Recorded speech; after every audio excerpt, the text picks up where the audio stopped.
I think love means not being selfish and having the feeling that you'd do anything for someone.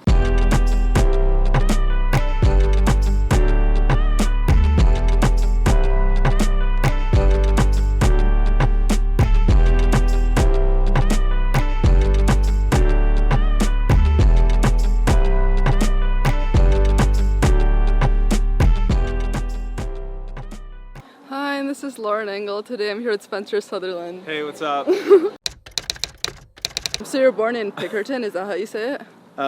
Yes, I'm from Pickerington, Ohio. It's like 30 minutes from Columbus, which is the capital of Ohio. Mm-hmm. Just a little suburban town.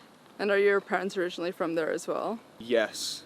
My family has like been there for ever. Oh, I think wow. I'm like the only one to leave. No way. Yeah. What do your parents do? My mom is a substitute caller for our local school district, which means she like when teachers call, they can't make it, she calls subs. Mm-hmm. So she works from home. And then my dad is in like phone service sales. So super like Midwest jobs. But he was playing in a band when you were growing up, right? Yes, he was in a band. It was called Crush Hour. And they played at like bars and grills and stuff. What did it sound like? It was like Nirvana, like Green Day vibes. It was like grunge rock because it was the 90s. Yeah. Early 90s. Was it like their original songs or was it covers? They had a couple originals, but they mostly did covers because they played at a bunch of like restaurants and stuff, you know, where they had like people needed to know the songs.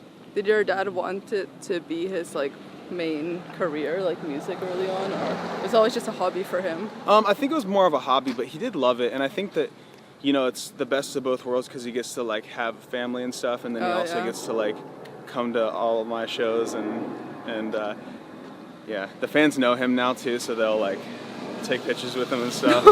Yeah, so I'm sure he likes it. What kind of music did they play in the house when you were growing up? When I was growing up, they played a bunch of like Elvis. Elvis was the biggest. Everything, Marvin Gaye, Green Day. It was cool because like I was able to like get such a love for all kinds of music because they played literally everything. And wait, what does your dad do? An instrument or what is? He sings. Oh, so did he teach you singing at a young age then?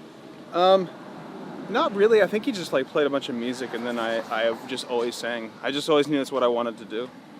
Damn, that's so crazy how early it clicked to you. Yeah, it was pretty wild. It was. You know, like how everybody has like that one passion? Everybody has like one passion, and like you just kind of know it, even if you're 2 years old, and I think that was mine. I just love music, I love singing. Did you know anyone else around you who were like doing music? No. Well, so you had just this confidence in you that one day you're going to be able to do music as your career, or you didn't know how big it would be, or... I didn't really know. I just knew that I wanted to be a singer. Even in high school and stuff, like, I just didn't want to have a normal job, so I'd go play at restaurants. And those you were figuring out yourself, that you were like calling up the restaurants, like... Yeah. I remember this one, like, I had like, because this is before iPhones. This is like 2010, I think. I know there are iPhones, but I didn't have one. Oh yeah, this was pretty early on. So like, I had like the yellow pages. I had like a phone book, and I was like calling all these restaurants, like 100 restaurants a day, and some people would like be like, no, we don't do that, and hang up, or some people would be mean, and then some people would be like, all right, cool. How's $40 for 4 hours of singing? Yeah, that happened a lot. But what I thought was really cool is like whoever came in the door, you'd decide on what cover to do, like Justin Bieber or Elvis, depending on their age. Yeah, it was I don't know, I guess you just got better tips that way. But it taught me a lot, like even when I open for different artists, sometimes depending on what song I'm covering, it changes. Kind of like a DJ or something, selecting for the crowd. I should be a DJ. Yeah, you're probably a really good DJ. How do you describe your personality back then growing up? I always, and I still feel this way, I think that like I always just like to have a good time and not take anything too serious. And I think I literally still live that way. Because obviously I didn't think life was serious enough to give up music and go to college like a normal person. Did you like school growing up? Yeah, I did. I didn't necessarily like school, but I liked hanging with friends, and like being around a bunch of people. I love that. I think it's fun. Were there any specific subjects that you were more into? I love history. Oh, interesting. Yeah, I think history is cool because, I don't know, like I think it's really interesting how people lived even 50 years ago or like 500 years ago. Yeah. But I just like reading stories and stuff, and that's literally all history is, and I hate math so much. Like I still suck at math. I still tip either way too much or not enough. Not on purpose. At what age did it occur to you to start a YouTube channel? I started watching a bunch of people's covers. I remember that, and I like really wanted to. I actually for a minute wanted to do that for my career, like you know, a YouTube cover artist, or yeah. And I did do that for a little bit, but I just thought it was so like cool that people could put their own spins on songs. I remember seeing this video. I forget who it was, but he was singing that Mike Posner song, Yeah. "Cooler Than Me," and I just thought it was so cool, and that inspired me to like start covering like top 40 songs and trying to make them my own. How old were you at this point? I think I was 17 when I posted my first video. Mm-hmm. And so did your classmates all see it, and were they sharing it? Yeah, they did. They thought it was cool. Yeah, I actually did one in my theater department. Oh wow. Like a dressing room. I did a cover in there. Actually, you were doing a lot of. Were you doing a lot of theater because you're into acting, right? Yes, I was doing theater and choir, and I was actually also playing sports too. So I was kind of like A jock and also for real. Like I would get to kid. school at like 7 a.m. and then I wouldn't be leaving till like 7 p.m. because Oh, I'd have wow. like theater, then basketball. Yeah, it was wild. How long after when you started your YouTube channel, when you got that text from, was it Psycho and the people working there? Man, it was like 4 years probably. Oh, and you were churning out videos like for the 4 years, or? Yeah, sometimes like every week, sometimes every month, just depends. But I was also working at a bunch of different places in Ohio. Oh, like what? I worked at Abercrombie.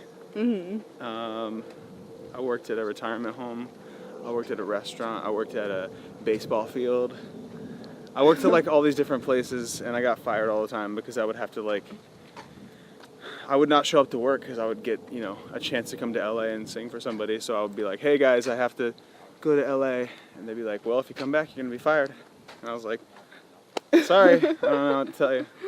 And were your parents supportive from the onset of you like not going to college, just like focusing all on music? Yeah, they've always been supportive. There were times where like they were like, hey, are you good? Like we want to just make sure you know like what you're getting yourself into.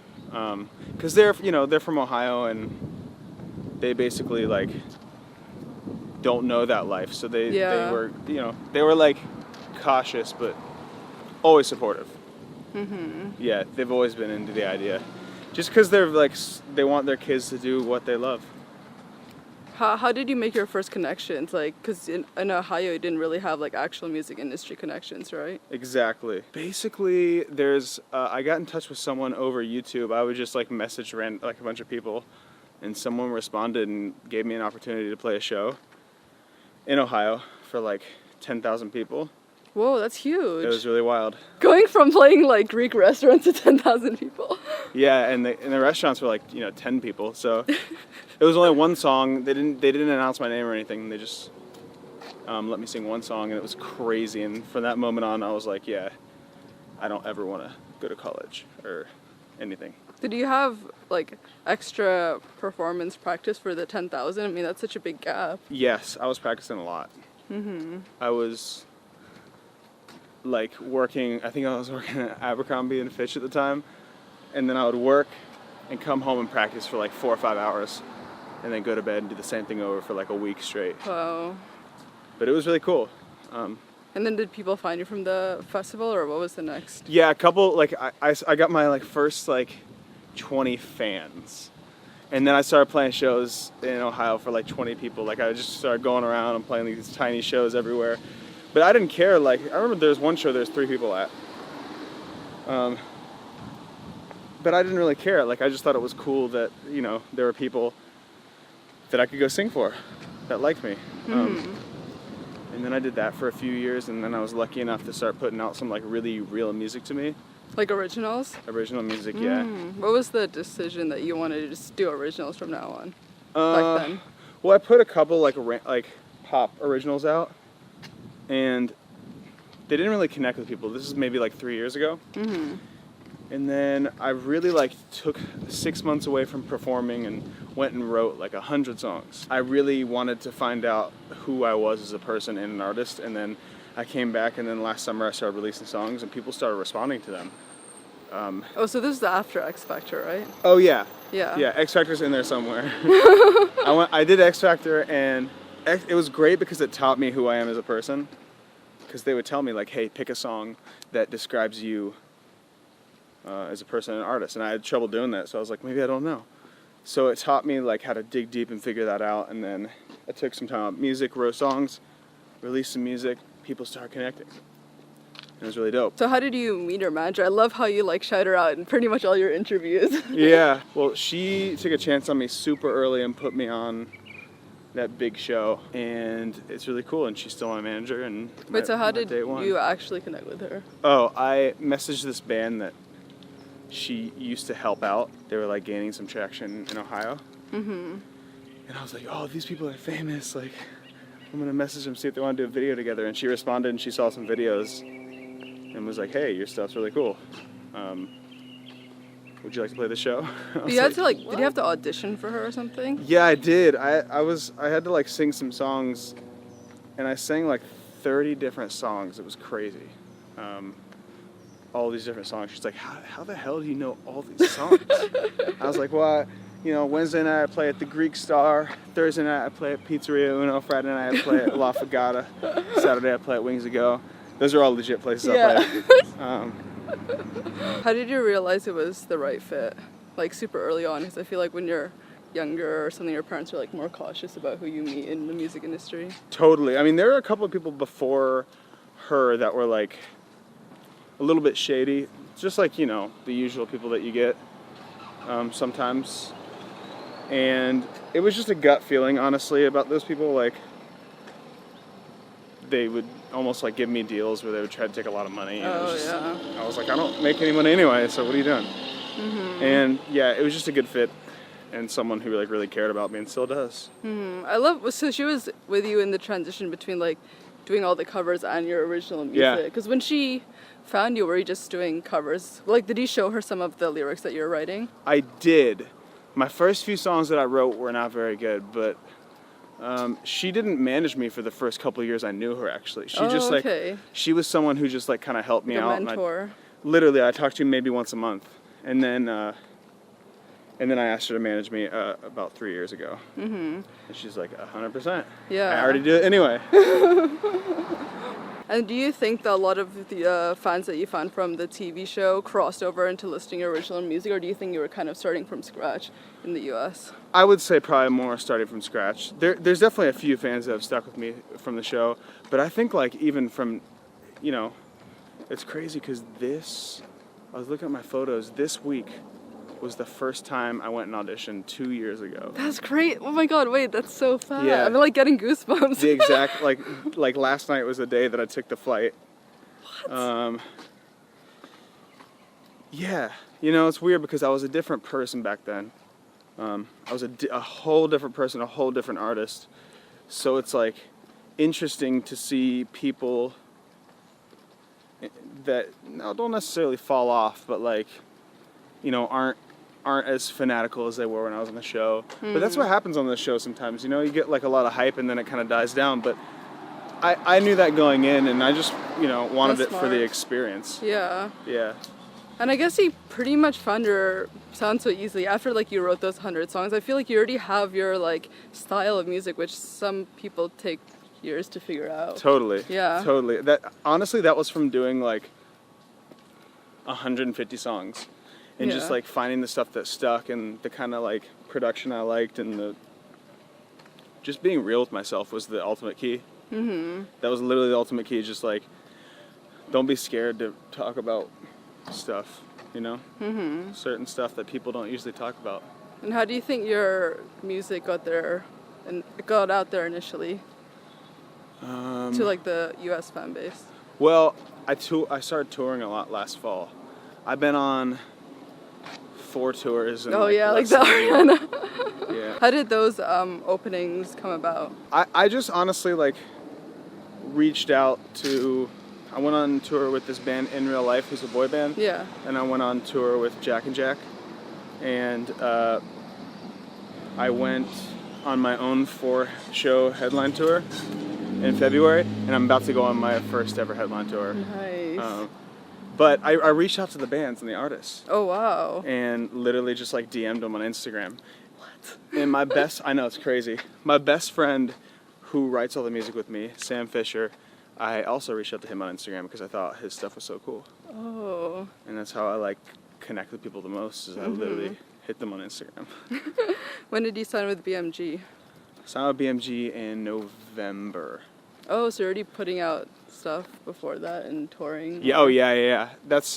So I went on my first tour and then I came back and I literally signed with them like 2 weeks later. It was crazy. How do you realize it was the right fit? We had met with like pretty much every label at that point. Yeah. And it was just like so lame how some people acted. Some people were just like super industry LA people. I'm like, I don't care. Like I just want to make music and put out music and tour. That's it. I don't care about like the bougie stuff. Like I don't care about any of that. And some people just like you could feel it just wasn't the right fit, or they, I don't know. You can always just. It's really like I really think there's such thing as a gut feeling. Yeah. You know? So true. And BMG just felt right from the first meeting. It was like perfect. Yeah. And I'm so happy to be with them. Can you talk about your inspiration behind None of This Is About You? My inspiration behind the entire EP? Yeah. Well, because it's also a song. Yeah. The inspiration behind the EP is honestly just like, obviously it's the first piece of work that I put out, but it's the first time that I've been super real with the messages. And on the EP there's stuff that's like more funny and stuff that's like more like internal about myself, and there's stuff that's like a little more heartfelt and like real and fragile. And I just think it's like the whole vibe of it is 100% me, and it's like a snapshot in time of like where my head was at, what I was going through in the last year. And I think that's the biggest way that you can connect to fans is telling your story and hoping that people can connect to it, And I love the main song, the choir. Like, how did you come up with that? Oh, yeah. It's like all you, like 40 of you.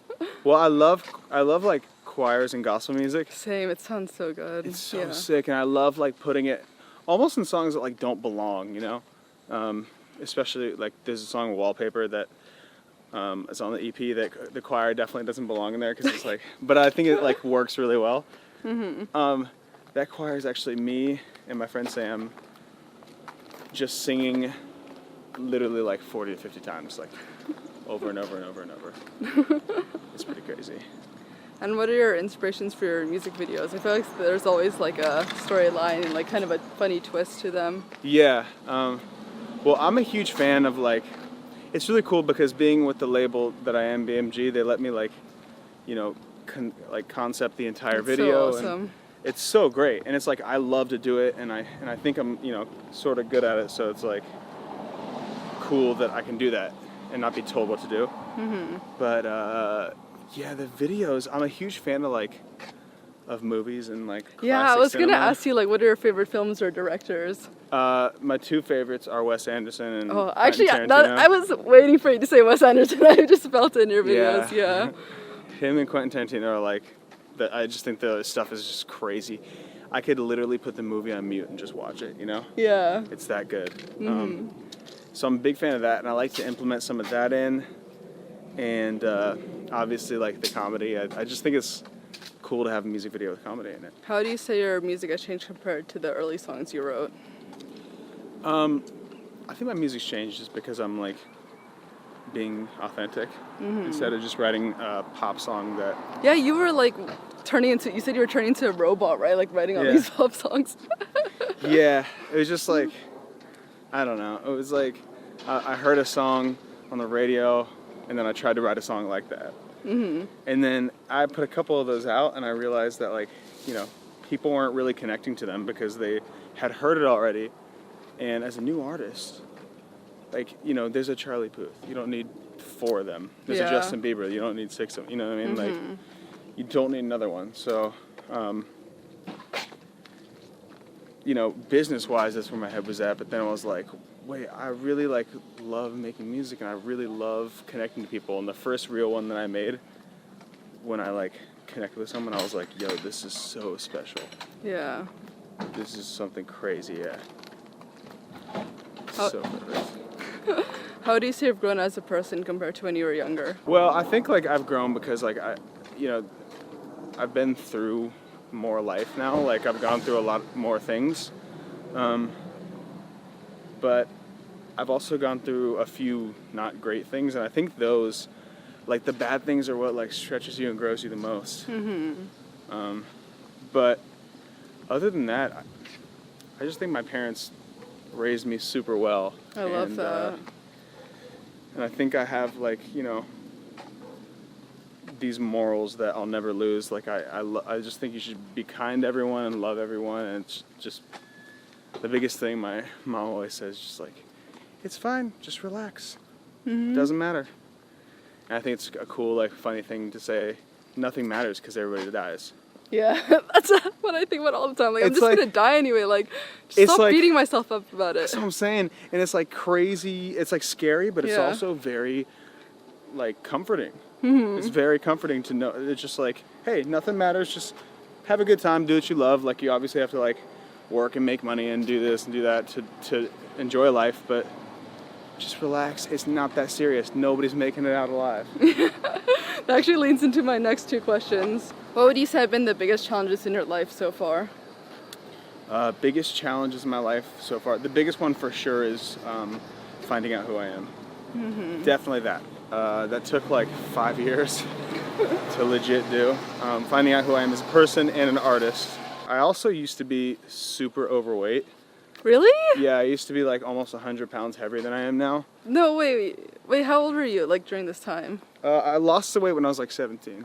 Wow. Yeah, but I think it was like hard. It was hard being overweight, but it wasn't that hard to lose it, which is crazy. Yeah, I think you it were was doing I was so many young. sports. Yeah. Oh, yeah. I was doing sports. I was young, and like I wasn't really focused on it at first, and I just started losing weight. But then I had to like work at it. What do you want to be remembered for? I just want to be remembered for being kind, connecting to people, making people happy. I just really, really, really love to make people happy. I think that's why I love to perform live so much, is because I love to see like the pure joy in people's faces. Last question, what does love mean to you? I think love means not being selfish and having the feeling that you do anything for someone, whether that's like someone that is your partner or your family or your friends. Yeah. But it's funny, I'm kind of lost for words on what love is, because I think it's like, you can't really describe it, you know? It's like just this feeling. Yeah. And this special thing that you share with people. Yeah. I love this. It's so fun. Thank you. Of course. Thank you. Bye. See you later.